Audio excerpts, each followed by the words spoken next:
ये सबको करना चाहिए। जो बलूचिस्तान की माएँ बहनें आकर बैठी हैं इस्लामाबाद में और जबरी तौर पे जो उनके प्यारे लापता किए गए, इस तकलीफ़ को एक आम आदमी समझ ही नहीं सकता। ये जो पाकिस्तान की मिलिट्री एस्टेब्लिशमेंट है, इन्हें आइडिया ही नहीं है कि इसकी तकलीफ़ और इसका दर्द क्या होता है। जिनके प्यारों को उनसे जुदा कर दिया जाता है और उनकी दरवाजे पे आंखें लग जाती हैं कि पता नहीं कब आएगा वो।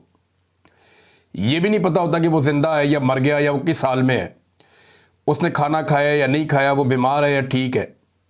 और जिस बंदे को जबरी तौर पे लापता किया जाता है, उसको ये दुनिया से जो इंटेलिजेंस एजेंसियां हैं वो बिल्कुल काट देती हैं।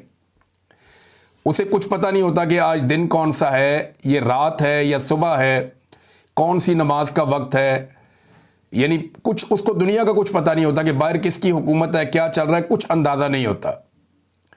ये इतनी अजियतनाक चीज़ है। और वो माएँ बहनें बेटियाँ बुज़ुर्ग वो आए हुए हैं वहाँ पे इस्लामाबाद में बैठे हैं। तो इमरान खान साहब के कहने पर इमरान खान साहब की बहनें, और इससे पहले जो है वो सलमान अकरम राजा साहब गए थे, बड़ी अच्छी बात है। खदीजा शाह साहिबा गई थी, बहुत अच्छी बात है। अब इमरान खान साहब की बहनें पहुंची हैं और जो बलोच फैमिलीज़ हैं वो शुक्रिया अदा कर रही हैं। इसमें नादिया बलोच साहिबा कहती हैं कि मैं बानी तहरीक इंसाफ इमरान खान साहब की बहनों का तहे दिल से शुक्रिया अदा करती हूँ, जिन्होंने आज इस्लामाबाद में हमारे एहतजाजी कैंप का दौरा किया। इनकी हमायत और बलूचिस्तान के अवाम बिलखुसूस लापता अफराद के अहल खाना के साथ इजहार हमदर्दी काबिल कदर है। ताहम मैं तहरीक इंसाफ की क़यादत को याद दिलाना चाहती हूँ कि यह हमायत और हमदर्दी उस वक्त भी कायम रहनी चाहिए जब आपके अपने मामलात मुल्क के बाइख्तियार हलकों के साथ तय पे आ जाएँ। ये बड़ी ज़बरदस्त उन्होंने बात की है, क्योंकि जब अपोजिशन में होती हैं तो सारी पार्टियाँ जाके पश्तूनों के हक़ में, कबायलियों के हक़ में, बलोचों के हक़ में जाकर खड़ी हो जाती हैं, पिसे हुए तबकात के हक़ में जाकर खड़ी हो जाती हैं।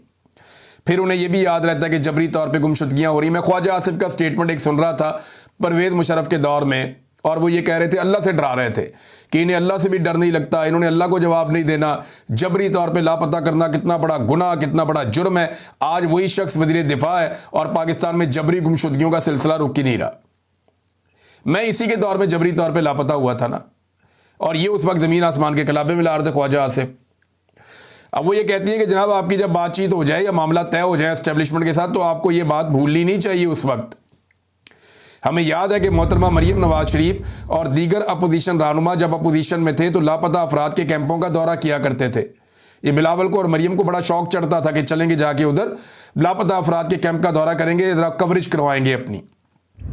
मगर आज वही अफराद इन मुतासरीन को रोज़ नए अलकाबात से नवाजते हैं और इनकी मुखालफत में पेश हैं। तहरीक इंसाफ में भी इक़्तिदार में होते हुए ऐसे रवैये अपनाए, ताहम हम उन पुराने ज़ख्मों को